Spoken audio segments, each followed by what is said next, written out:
Kita belajar akan firman daripada Tuhan. Pertama kita buka firman Tuhan di dalam Injil Yohanes. Di dalam Injil Yohanes pasal yang ke-16 ayat yang pertama. Injil Yohanes pasal 16 ayat yang pertama. Semuanya ini kukatakan kepadamu supaya kamu jangan kecewa dan menolak aku. Sekali lagi saya ulangi. Semuanya ini kukatakan kepadamu supaya kamu jangan kecewa dan menolak aku. Perhatikan ayat ini saudara. Karena banyak orang Kristen mengalami kekecewaan. Terutama saudara, di dalam masa dia setelah beberapa saat menjadi orang Kristen. Pada waktu pertama kali dia menjadi orang Kristen, dia mengalami mujizat dan kuasa Allah. Dan setiap kehendak dan keinginannya terpenuhi. Tetapi mengapa setelah beberapa lama, tahun, 2 tahun, loh tambah lama kok tambah berat dia sekarang. Tanda-tanda mujizat mulai kurang, lalu penderitaan, pencobaan, ujian mulai datang. Keinginan kita mulai sukar dipenuhi. Nah, mengapa hal itu terjadi? Kalau saudara perhatikan cara hidup Tuhan Yesus di dalam dunia, bagaimana dia mendidik murid-muridnya, saudara tidak akan kecewa. Makanya Tuhan Yesus berkata, belajarlah kepadaku. Maka dari itu saudara kita perhatikan. Mari kita lihat di dalam Markus 16. Markus 16 mulai ayat yang ke-15. Lalu Yesus berkata kepada mereka, pergilah ke seluruh dunia, beritakanlah Injil kepada segala makhluk. Siapa yang percaya dan dibaptis akan diselamatkan, tetapi siapa yang tidak percaya akan dihukum. Tanda-tanda ini akan menyertai orang-orang yang percaya. Mereka akan mengusir setan-setan demi namaku. Mereka akan berbicara dalam bahasa-bahasa yang baru bagi mereka. Mereka akan memegang ular, dan sekalipun mereka minum racun maut, mereka tidak akan mendapat celaka. Mereka akan meletakkan tangannya atas orang sakit, dan orang itu akan sembuh. Nah, saudara perhatikan tiap-tiap firman yang Tuhan Yesus pesan. Saudara akan melihat. Pertama kali Tuhan pada waktu dia langsung masuk di dalam penginjilan, apa yang dilakukan Tuhan? Tanda-tanda mujizat itu dilakukan oleh Tuhan enggak? Ya dah? Nah, sehingga semua orang ditarik ikut dia. Kemudian setelah beberapa lama, murid-muridnya ini ikut dan dia melihat mujizat demi mujizat, mujizat demi mujizat yang dijadikan. Apa yang timbul di dalam diri murid? Apakah dia pada saat itu murid-muridnya sudah diberi kuasa apa belum? Belum. Mengapa? Saudara coba perhatikan. Pada waktu orang Farisi dan ahli Taurat bertanya, mengapa murid-muridmu tidak puasa? Kami puasa. Tuhan Yesus bilang apa? Selama mereka masih bersama-sama dengan mempelai, mereka tidak perlu puasa. Nah, tetapi ada waktunya nanti, tiba mempelai diambil dari dia, mereka harus puasa. Nah ini loh saudara, perhatikan saudara perkataan Tuhan Yesus. Kita kerap kali tidak mau belajar, kita mau enaknya saja. Mau jadi orang Kristen itu pikirnya apa? Bayi terus, mujizat terus terjadi. Coba perhatikan kesaksian dari ibu rumah tangga tadi. Waktu ibu teman anaknya itu sudah tidak ada pengharapan. Dia dulunya orang Kristen dah. Sekarang dia kawin sama tidak Kristen dah. Kemudian mengalami musibah lah. Lalu ibu ini datang ngajak doa, mujizat bisa terjadi dah. Bisa dah. Saudara perhatikan. Yesus sudah berkata, tanda-tanda ini akan mengikuti orang yang percaya. Nah, tanda-tanda ini untuk orang yang baru percaya atau orang yang sudah lama percaya? Hah? Yang baru percaya. Nah, saudara perhatikan. Setiap orang yang baru bertobat, dia akan menikmati tanda-tanda yang Tuhan Yesus sudah katakan. Dan yang melakukan tanda-tanda ini siapa? Tuhan sendiri melalui orang percaya. Nah, sekarang kalau saudara sudah tahu, saudara takut tidak mendoakan orang lain? Saudara sekarang sudah menjadi orang percaya belum? Sudah. Tapi saudara sendiri sekarang sudah lama, lalu saudara sendiri tidak ngalami. Nah, kalau saudara diminta orang yang tidak percaya sakit, saudara berdoa, saudara berani tidak? Nah, kalau saudara tidak berani, saudara rugi. Karena saudara tidak akan mengalami. Padahal Alkitab sudah berkata, tanda-tanda ini akan mengikuti orang percaya. Jadi, orang itu belum percaya, saudara tinggal beritakan berita firman, saudara percaya. Oh ya, percaya. Mau didoakan? Mau. Ya sudah toh, berdoa. Pasti terjadi tidak? Pasti. Tapi kerap kali saudara ragu-ragu, takut. Ya, dek jadi, dek enggak. Ini saudara. Karena saudara tidak percaya sendiri. Saudara tidak membaca firman Tuhan. Yang melakukan itu bukan saudara. Tapi Tuhan sendiri. Loh. Tapi saudara kepengennya apa? Langsung sembahyang, langsung jadi, gitu dah. Yang dikepingini gitu dah. Nah, itu salah. Kalau gitu, saudara ini yang ngerjain atau Tuhan yang ngerjain? Saudara, kalau Tuhan yang ngerjain, terserah toh mau dikerjakan kapan ya, masa bodoh, betul enggak? Wong haknya dia. Ini saya alami, saudara. Saya di Bandung pada waktu mau berangkat ke sini, ada seorang ibu di rumah sakit. Ibunya seorang dokter. Familinya sudah kumpul semua. Karena apa, saudara? Karena ibu ini itu tidak bisa diem. Jadi plesetan terus itu.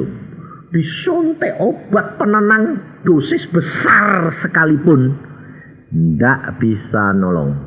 Akhirnya dokter berkata, itu otaknya sudah rusak. Jadi sudah tidak bisa dikontrol. Obat pun tidak jalan, segala tidak jalan. Nah, lalu dokter berkata, ini tidak bisa, sudah tinggal sebentar lagi. Biasanya kalau sudah gini, mati game. Wah, semua kumpul. Lalu saya diundang, lalu saya pergi dengan Denny, anak saya. Pergi ke sana sama istri saya. Saya datang, istri saya tidak ikut deh. Saya sama Denny. Terus datang ke sana, saya lihat, waduh, ibu ini plesetan kayak gitu. Orang tua, anaknya sudah pada menikah semua, sampai dipermalukan. Karena apa? Pakaiannya sudah tidak bisa dipakein. Sampai telanjang sendiri. Aduh, sampai saya bilang, Tuhan, ini ibu kenapa dipermalukan seperti ini? Saya bilang. Saudara tahu, ternyata akar pahit di dalam hatinya. Sudah berpuluh tahun pisah sama suaminya. Dan akar pahit dengan anak-anaknya, saudara. Bayangin, saudara. Nah, pada waktu itu ibu ini sudah tidak bisa dicak ngomong. Dia apa-apain sudah tidak bisa. Tapi orang Kristen. Orang Kristen. Saya tanya, loh ini kan anak-anaknya semua Kristen. Mamamu Kristen. Kristen, Pak. Kristen. Tapi anak saya Denny, dia melihat apa? Pak, Waduh, ular besar Pak melilit dia. Makanya dia itu kelesetan terus karena merasa mau membebaskan diri daripada lilitan ular itu. Saya tidak lihat tapi saya tahu, oh ini ada kuasa gelap. Sebab karunia Tuhan itu tidak sama, saudara. Saya kalah sama anak saya, tapi saya tidak iri. Karena apa? Semuanya itu anugerah sendiri-sendiri. Nah, saya tidak urusan. Saya bilang, kamu berdoa, kamu lihat, saya bertindak. Sebab dia juga sekarang sudah jadi hamba Tuhan, jadi kita selalu sama-sama. Lalu saudara tahu apa terjadi? Saya cuma berkata, Tuhan, apa yang aku harus lakukan? Ini loh saudara. Yang mengerjakan segala sesuatu itu kan Tuhan dah, bukan kita. Lalu Tuhan berkata, bebaskan dia. Oke, saya cuma berdoa dalam nama Tuhan Yesus, aku lepaskan. Iblis, aku sudah diperintah oleh Tuhan untuk melepaskan anak Tuhan ini dan kamu jangan ganggu. Selesai. Nah, 5 menit. Apakah ibu ini langsung tenang? Nggak, plesetan terus. Kira-kira kalau saudara lihat gitu, loh sudah doa, kok saya plesetan? Doa lagi enggak? Nah, kerap kali sembahyang lagi, dilihat belum, sembahyang lagi, dilihat belum, sembahyang lagi. Loh berarti kamu tadi sembahyang percaya enggak? Kok mau ulang-ulang? Ini loh saudara. Saya tidak peduli. Saya bilang, diam, mulai, jangan ganggu. Kalau kamu ganggu, kamu akan dibakar oleh api Roh Kudus. Selesai, pulang. Anak-anaknya bilang, Pak, sudah. Dah. Loh, terus bagaimana Pak? Tidak tahu. Pulang saya. Wah Pak. Saya bilang, kamu ini manggil, kamu percaya enggak? Saya bilang, percaya. Ya sudah. Saya pulang. Saudara tahu apa terjadi? Saya tidak tahu. 2 minggu kemudian saya di rumah khotbah. Ada ibu sama anaknya datang. Dia bilang gini, Pak, terima kasih. Terima kasih apa? Mau aku ya tidak kenal dia. Mau aku sembahyang ya tidak ngerti yo. Rupanya model kayak apa tidak ngerti. Saya Pak yang kelesetan dulu yang diduain. Terus anaknya bilang, dokter katanya otaknya sudah rusak sebentar mati. Nyatanya mama sehat Mak sekarang. Saya bilang apa? Waktu saya tinggal itu kan masih kelesetan toh, saya bilang. Iya Pak. Anaknya bilang, kami juga bingung kok Pak. Baru diduakan belum 5 menit kok sudah ditinggal. Lah ini masih kelesetan kayak gini. Tapi saudara tahu, demikian saya naik mobil saya berangkat. Anaknya bilang apa? Demikian yang nganter bapak kakak saya balik. Ibu saya sudah tertidur dan besoknya beres. Loh. Kenapa saudara? Hal itu dilakukan Tuhan. Sebab saudara dan saya dididik oleh Tuhan. Jangan terpengaruh oleh apa yang kamu lihat dan kamu dengar. Tetapi kamu harus percaya apa yang kamu doakan. Itu akan terjadi. Sebab firman Tuhan di dalam Markus 9 dikatakan apa? Ayat yang ke-20. Mereka pun pergilah memberitakan Injil ke segala penjuru. Dan Tuhan turut bekerja dan meneguhkan firman itu dengan tanda-tanda yang menyertai. Jadi yang ngerjain siapa? Tuhan. Yang melakukan siapa? Tuhan. Lah ya kenapa kau kamu pusing-pusing? Tugasmu ya tinggal cuma melakukan dah. Selesai. Dan Tuhan mau menyatakan, kalau hambaku sudah pergi, iblisnya itu dia bisa ganggu saya enggak. Saya sudah berdoa, saya percaya iblis sudah dengar, dan iblis pasti melakukan karena ini perintah daripada Allahku. Selesai dong. Nah kalau saya di situ, iblis itu penipu enggak? Pembohong enggak? Nah, lah kalau saya di situ terus lihat terus, lu kok masih kelesetan yo? Lalu terus gua cari gara-gara. Lah saya kalau ketipu lalu berdoa lagi, berarti kan saya tidak percaya akan doa tadi yang saya doakan, betul enggak? Nah, bakal ya, Markus 16. Saya bisa di bawah. Oh, maaf. Markus 16 ayat 20. Ya, kalau salah itu ini bisa selip. Langsung diusulin gitu. Betul, Pak. Kalau enggak, wah nanti bisa salah.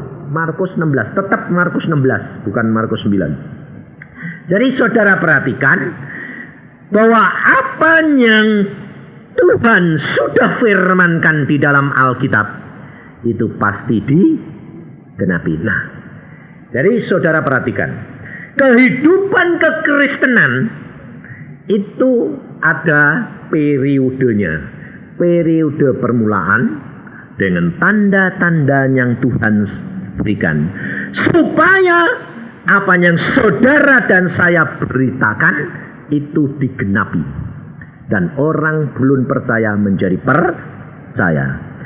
Dan saudara dan saya wajib melakukan bagian yang pertama ini. Jadi saudara perhatikan, kalau engkau bertemu dengan orang yang tidak percaya, tugasmu cuma memberitakan Injil dan berdoa. Tanda-tanda pasti akan mengikuti. Tetapi tanda-tanda itu untuk mereka atau untuk saudara yang sudah percaya? Hah?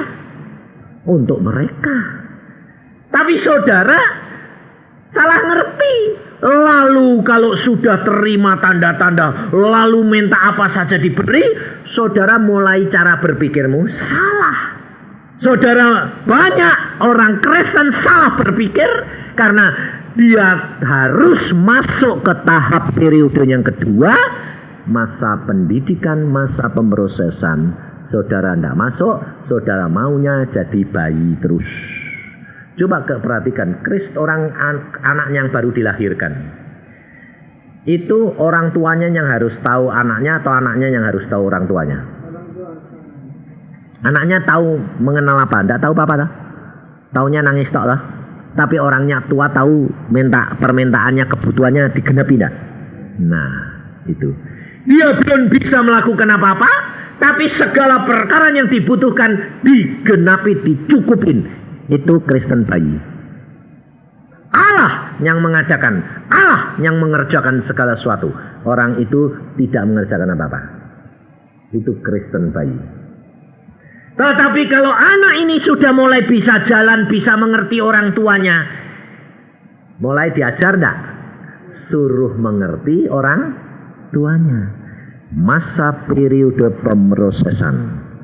Setiap bayi-bayi Kristen harus masuk ke dalam masa pemrosesan, masa pendidikan.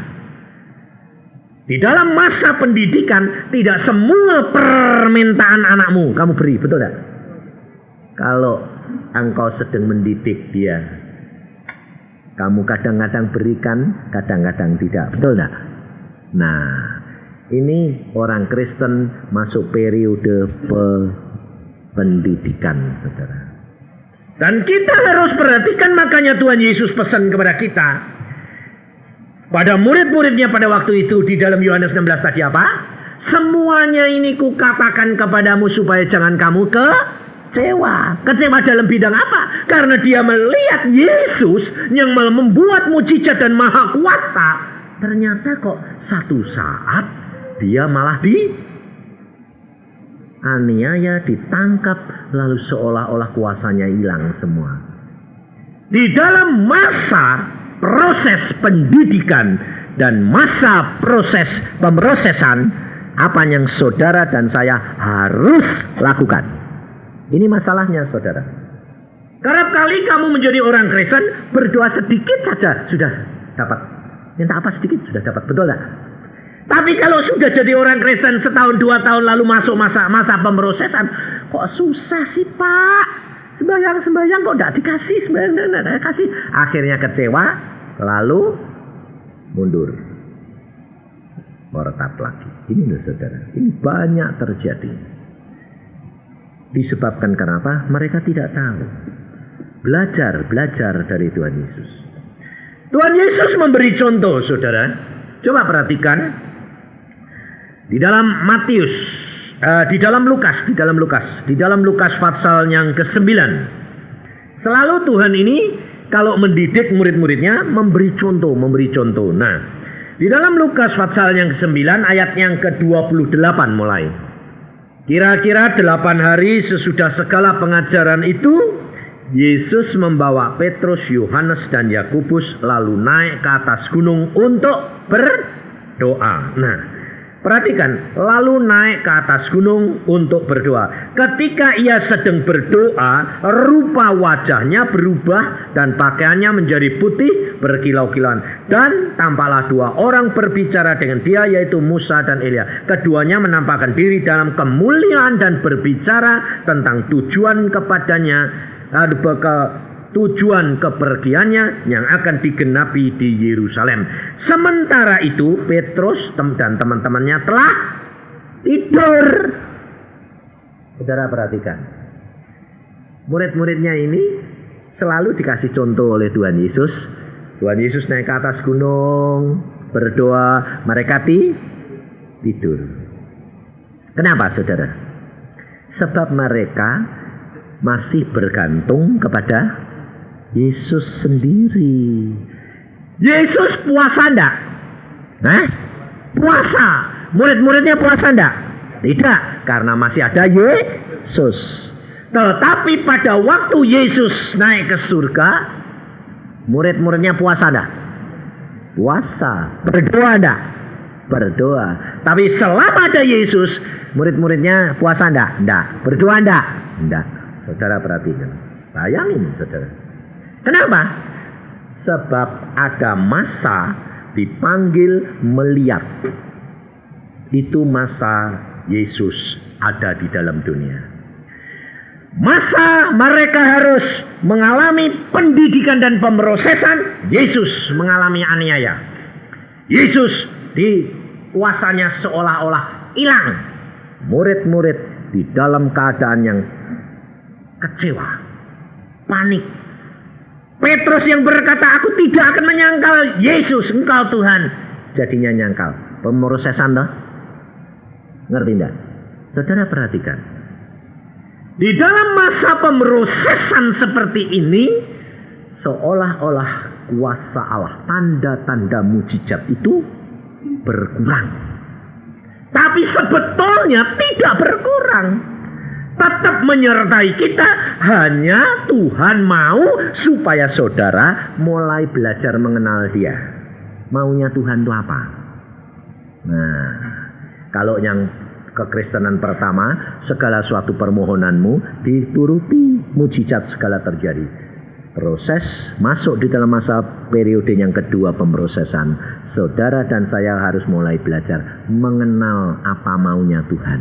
Dan untuk itu apa yang saudara dan saya lakukan? Berdoa dan puasa. Di dalam masa murid-muridnya Tuhan Yesus melihat Tuhan Yesus mati, Tuhan Yesus dianiaya, kemudian Tuhan Yesus bangkit. Kemudian Tuhan Yesus naik ke surga dan Tuhan belum mengutus Roh Kudus. Apa yang dikerjakan oleh mereka? Puasa dan berdoa. Itu yang saudara dan saya lakukan. Mengapa? Menyiapkan diri untuk menerima kuasa. Untuk nanti melakukan misi yang Allah sediakan bagi engkau dan saya. Dan kalau saudara melakukan misi itu bukan hanya untuk orang lain, untuk diri saudara sendiri. Dan mujizat dan kuasa Allah berjalan kembali. Contohnya bagi seorang anak. Anak bayi dilengkapi semua. Sudah mulai jalan, mulai masuk dalam periode pendidikan. Mulai diberi, mulai tidak, mulai diberi, tidak, mulai di. Kadang-kadang kalau perlu dididik sakit nak. Coba perhatikan kesaksian ibu tadi. Ibunya mau meninggal, dikasih tahu Tuhan enggak? Kasih tahu. Tapi ada pemrosesan yang pahit enggak? Ya. Kenapa hal itu dibiarkan? Kamu sudah mampu melakukan firman Tuhan atau belum? Kehendak Allah, keinginan Allah menyangkal diri. Kamu sudah mulai dididik. Kita harus masuk dalam periode ini. Dan kalau saudara dan saya tidak masuk dalam periode ini, saudara tidak akan mempunyai kuasa. Dan kamu akan kecewa. Saya turut Kristen ternyata kok jadi begini. Nah, mundur lagi. Rugi kamu. Tapi kalau engkau tahu apa yang dikehendaki Tuhan, kamu akan berjalan naik terus menuju kepada kesempurnaan. Dan engkau akan menikmati hidup yang penuh dengan kegenapan akan firman daripada Tuhan.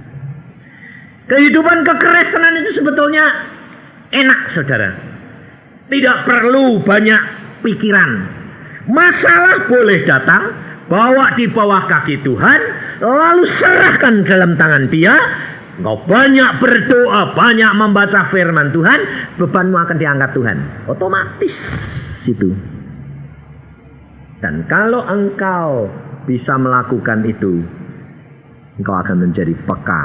Dan kamu tinggal menunggu apa yang Tuhan mau lakukan. Firman-Nya datang, lakukan, jadi. Selesai. Loh, enak dah. Apa yang kamu susahin? Karena kamu tidak mau keluar dari masalahmu. Kamu sudah berikan Tuhan, mau gotong-gotong lagi kok. Nah, sebetulnya kita sendiri yang membuat penyakit. Maka dari itu, saudara, kehidupan kekristenan ini Tuhan sudah ajarkan. Pada waktu murid-murid menerima Roh Kudus setelah mereka menyiapkan diri, doa dan puasa. Doa dan puasa. Jadi kalau saudara itu pertama kali berdoanya cuma 1 menit, 2 menit selesai karena baru bertobat, lalu saudara harus doanya itu tetap segitu jadi dengar kok Pak, jadi tidak perlu doa panjang-panjang. Nah, kapan kamu majunya? Sedang Alkitab berkata, kalau engkau melakukan firman-Ku dan engkau menantikan Aku, maka Aku akan membuat engkau mampu mengatasi akan pencobaan yang melanda isi dunia ini. Wahyu 3. Coba saudara perhatikan. Tuhan itu sudah menyiapkan saudara dari lahir sampai kepada dipanggil pulang. Semuanya sudah diatur Tuhan. Tinggal saudara dan saya melakukan bagianmu. Lalu Tuhan melakukan bagiannya. Jadi kita tidak perlu takut bahwa dunia pasti dilanda pencobaan. Wahyu 3 ayat 10. Karena engkau menuruti firman-Ku untuk tekun menantikan Aku, maka Aku pun akan melindungi engkau dari hari pencobaan yang akan datang di atas seluruh dunia untuk mencobai yang diam di bumi. Jadi sebetulnya orang Kristen ini pasti terlindung terus enggak? Dunia boleh ribut kayak apa, saudara pasti terjamin enggak? Kalau saudara menjadi pelaku firman. Pelaku firman dan menantikan. Yang dinamakan menantikan itu apa? Sembahyang. Berdoa. Sebab ini kuncinya. Kalau saudara tidak mau banyak berdoa, kau tidak akan mempunyai kekuatan dan kuasa. Tidak ada. Hamba Tuhan yang banyak berdoa, mereka yang akan mempunyai kemampuan untuk dilindungi daripada pencobaan. Saudara, zaman sekarang banyak hamba-hamba Tuhan terancam keruntuhan. Dan bukan hanya hamba Tuhan, anak-anak Tuhan juga banyak. Makanya Tuhan berkata, berdoa, menantikan Aku. Kalau Aku nanti berfirman, maka engkau tinggal mengimani, semuanya akan terjadi. Tapi kerap kali kita hanya mengimani apa? Mengimani apa yang kita ingin, bukan mengimani yang Allah katakan. Sehingga akhirnya tidak jadi dan kita kecewa. Pada waktu murid-murid sudah berdoa dan puasa, dia menantikan Roh Kudus. Setelah Roh Kudus diberikan oleh Tuhan Yesus kepada murid-muridnya, otomatis tidak? Segala mujizat terjadi tidak? Otomatis, saudara. Otomatis. Saudara tidak perlu takut, tidak perlu khawatir. Apapun akan terjadi dengan sendirinya. Karena apa? Karena Tuhan dan kita ini kerjasama. Allah akan melakukan bagiannya, saudara akan melakukan bagianmu. Karena Alkitab ini disebut kitab perjanjian antara Allah dan saudara manusia. Maka kalau saudara melakukan bagianmu, Allah akan melakukan bagiannya. Betul enggak? Nah, tapi saudara kerap kali ngurusi bagianmu atau ngurusi bagiannya Allah? Kenapa kok yang kamu urusi bagiannya Allah, kok enggak urusan bagianmu? Sebabnya bagian Allah yang enak-enak buat kita. Loh, betul dah? Padahal kalau saudara tidak memenuhi janjimu, Allah tidak akan memenuhi janjinya. Ini sama dengan asuransi itu loh saudara. Saudara masuk asuransi, kalau saudara tiap bulan bayar premi, nanti kalau ada kecelakaan, kamu dikasih uang banyak. Tapi yang mbok pikiri, ayo naik bis, pokoknya nanti kecelakaan toh diganti. Tapi tidak mau bayar premi ini, lupa. Nah, nanti kecelakaan diganti enggak? Enggak. Lalu saudara bilang, janjinya diganti. Nyatanya kok enggak dikasih duit? Lalu yang asuransi bilang, kamu bayar enggak? Bayar apa? Loh, premi ini tadi loh. Suruh bayar loh. Loh, bayar. Jadi orang Kristen itu ada harga yang harus saudara dan saya bayar. Tapi saudara maunya gratisan terus sih. Dan orang Kristen itu punya penyakit. Penyakit apa? Minta gratisan. Itu penyakitnya orang Kristen. Paling seneng gratis. Sebabnya apa? Sebab orang Kristen itu murah hati.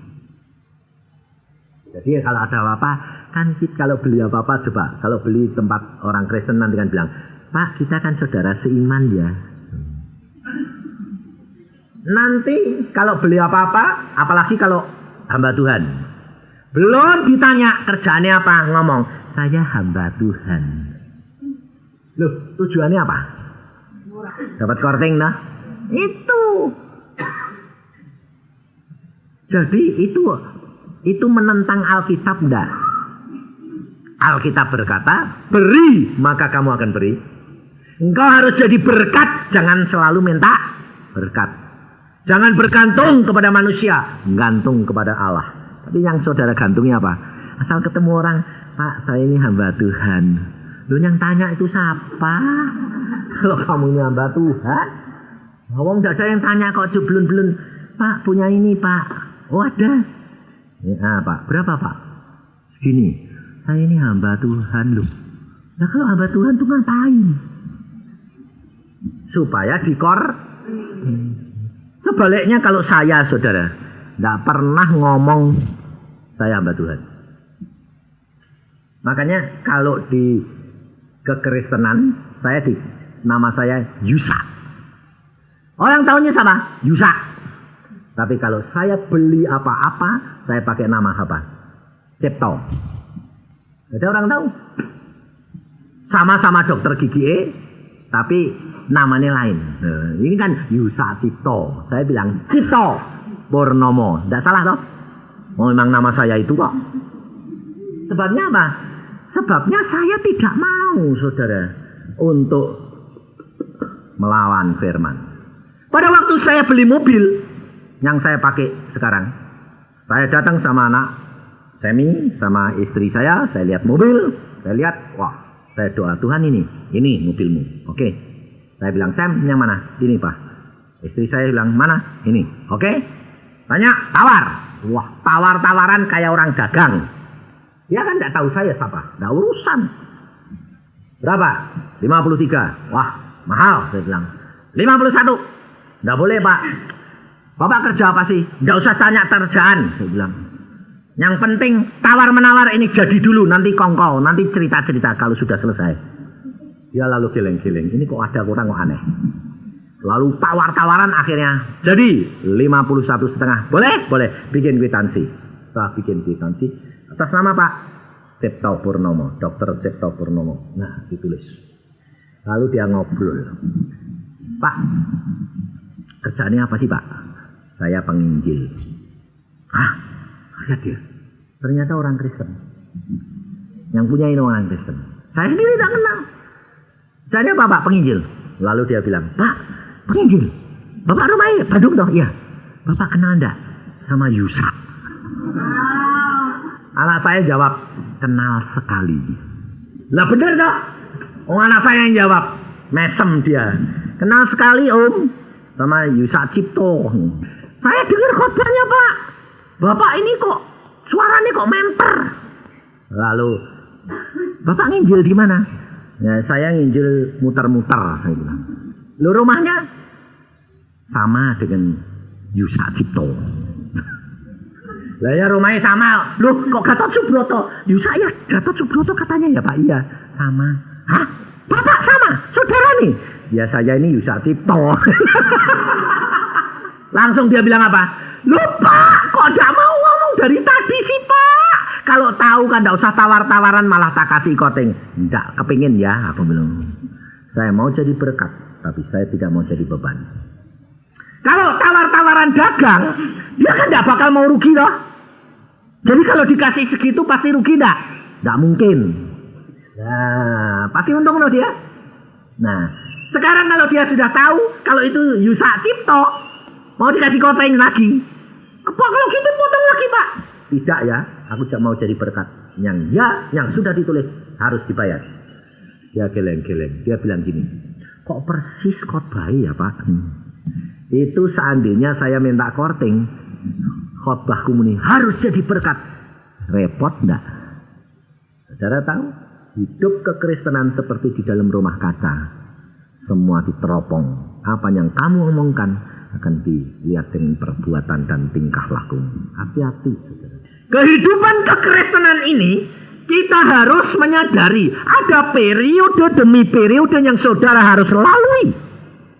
Di dalam masa engkau dididik untuk menjadi dewasa, saudara harus banyak mengorbankan harga diri dan kehendakmu sendiri. Lihat anak-anak muda. Anak-anak muda kerap kali tersinggung sama orang tuanya enggak? Kerap kali kecewa enggak? Kerap kali ngomongin orang tua apa?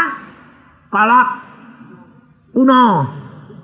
Tidak mau ngerti orang muda. Padahal bapak ini sudah pernah muda. Dia belum pernah jadi tua. Diajari. Tapi bandel setengah mati. Apalagi terhadap Tuhan. Kamu mau ngatur Tuhan atau Tuhan yang ngatur kamu harusnya? Hah? Wah kalau ditanyai Tuhan yang ngatur aku. Tapi kenyataannya kamu yang ngatur Tuhan. No? Sebab kalau doa bilang Tuhan berkati. Tuhan aku mau ini. Boleh ya? Tapi kalau saudara nanti sudah dididik oleh Allah, mengerti cara dan kehendak Allah melalui firman-Nya, kerap kali saudara punya keinginan tidak boleh, ini boleh. Kenapa Tuhan kok ini kok kadang-kadang boleh, kadang tidak? Kamu harus mengerti isi hati Bapa. Setelah itu, kamu masuk di dalam kepenguasaan. Roh Allah Kudus sudah diberikan, mandat sudah diberikan. Apa saja yang kamu ikat di dunia terikat di surga. Kuasa diberikan. Dan hati-hati kalau sudah masuk ke dalam periode ketiga, hati-hati. Kerap kali anak-anak Tuhan jatuh ke dalam kesombongan. Dalam periode pendidikan anak-anak Tuhan jatuh ke kekecewaan. Perhatikan. Tetapi di dalam periode yang penguasaan engkau sudah diberikan kuasa dan wewenang, anak-anak Tuhan, hamba-hamba Tuhan kerap kali jatuh di dalam hal kesombongan dan ketinggian hati. Merasa kuasa sudah diberikan, karunia-karunia sudah diberikan, hak wewenang sudah diberikan. Yesus berkata, dengan namaku engkau akan melakukan segala perkara. Sama toh? Seperti saudara sama bapakmu dikasih hak untuk pakai namanya dia. Tanda tangan cek pakai nama bapakmu. Tapi kamu lalu seenak-enaknya. Buka cek seenak-enakmu. Bikin apa-apa kerja. Bikin seenak-enakmu. Dan kalau kita jatuh ke dalam ketinggian hati, kita akan diajar dan dididik oleh Tuhan lagi. Berarti ini saudara. Ini hidup kekristenan. Kita harus mawas diri senantiasa. Maka dari itu Tuhan Yesus berkata, aku berikan kamu utus Roh Kudus, dia akan tinggal di dalam diri kamu, dan dia akan memimpin kamu dalam seluruh kebenaran. Maksudnya apa? Tanya terus sama Tuhan di dalam tindakan apapun juga.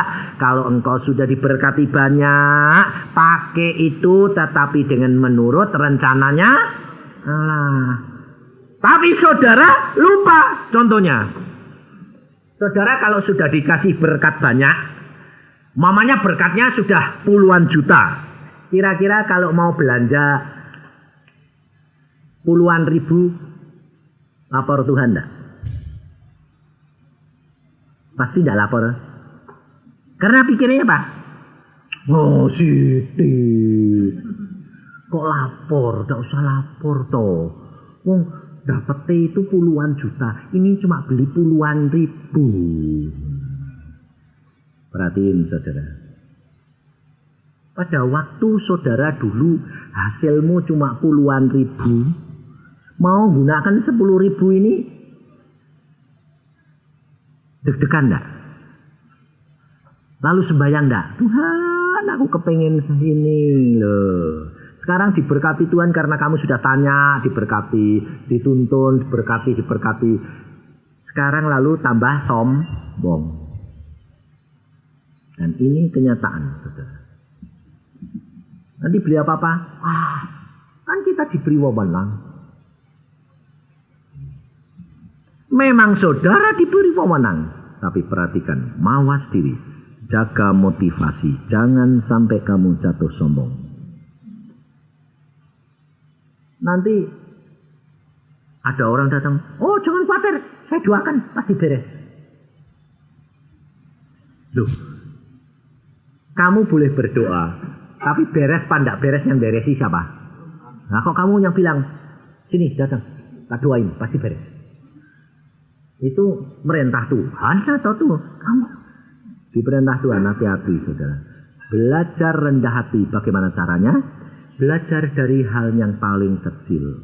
Tuhan Yesus sudah berkata, siapa yang setia dalam perkara kecil, dia diberi tanggung jawab yang besar.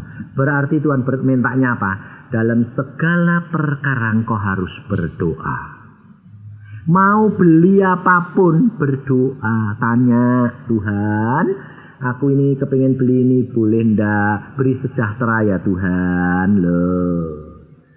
Coba kalau anakmu itu loh, kamu punya anaknya ini, kamu kaya. Anakmu kalau mau beli apa-apa, lapor kamu.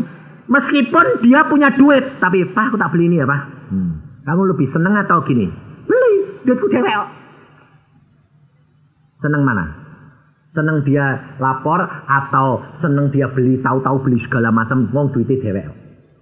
Seneng mana? Hah? Seneng lapor, saudara. Karena apa? Kalau kamu lapor, berarti bapakmu kamu hargai. Dan saudara harus latihan ini dari perkara yang terkecil. Maka engkau akan diberi tanggung jawab yang besar. Sebab kalau engkau dari perkara yang kecil tidak pernah tanya, kamu akhirnya menjadi sombong. Gunakan seenakmu, nanti kalau sudah kesulitan baru apa? Tuhan bilang, waktu mau ngerjain tidak tanya. Sekarang susah teriak-teriak. Ya rasain dong. Kapok kamu. Ini banyak orang Kristen. Mau buka usaha apa, mau beli apa, tidak lapor. Setelah mengalami kesulitan, baru lapor. Tuhan bilang, tanggung dong. Ini loh saudara. Kita kerap kali dalam segala perkara tidak mengutamakan dia. Dudukkan dia dalam posisi yang benar. Maka engkau akan melihat kemuliaan Allah. Kamu harus tahu, aku sekarang sedang di dalam periode yang mana. Didikan, latihan, dan ini tiap kali harus diulang terus. Tiap saat kita masuk dalam 3 periode ini. Mulai diberi, mulai dididik, mengerti kehendak Tuhan, dan mulai diberi kuasa dan wewenang. Kehidupan saudara dan saya menikmati terus enak. bersama dengan Yesus. Karena segala perkara yang Tuhan biarkan terjadi, Tuhan pasti punya maksud yang indah. Tidak usah takut, tidak usah khawatir. Apapun boleh terjadi, Allah menyertai kita karena Dia setia. Dia tidak pernah tinggalkan saudara dan baik. Amin. Mari kita berdoa. Tuhan Yesus, firman-Mu sudah hamba sampaikan, apa yang Kau pesankan hamba sampaikan. Dan tiap-tiap anak-Mu di tempat ini sudah mendengar. Hamba-Mu tidak tahu Tuhan apa maksud-Mu dengan firman-Mu ini, tetapi Engkau sendiri yang akan beracara dengan anak-anak-Mu di tempat ini. Apa yang Kau mau?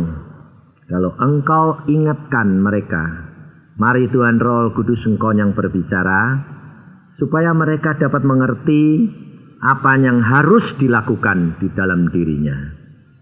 Karena Tuhan, kami kerap kali paling sulit kalau suruh duduk diam, berdoa menantikan Engkau. Padahal itu rahasia keberhasilan dan perlindungan adalah di dalam Engkau. Kami akan mengalami ketenangan, kami akan mengalami damai kalau kami dekat Yesus. Dan dekat Yesus hanya banyak doa. Karena dengan banyak doa dan puasa, kita akan mempunyai kuasa. Sehingga setan tahu dan dia tidak akan berani dekat-dekat tanpa seizin Yesus. Maka dari itu saudara, baharui. Doa ini adalah senjata kita. Tanpa berdoa saudara tidak akan mempunyai kemampuan dan engkau akan menjadi bulan-bulanan iblis. Tetapi dengan doa engkau akan mempunyai kuasa dan Allah akan melindungi dan menyertai engkau senantiasa. Tidak usah saudara cari iblis, dia akan lari daripadamu.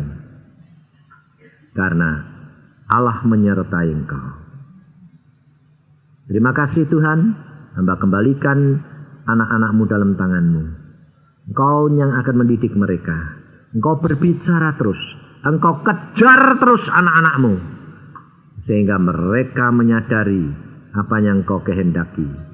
Supaya kemuliaan-Mu nyata di dalam hidup mereka. Terima kasih Tuhan. Dalam nama Tuhan Yesus kami mengucap syukur dan percaya. Amin.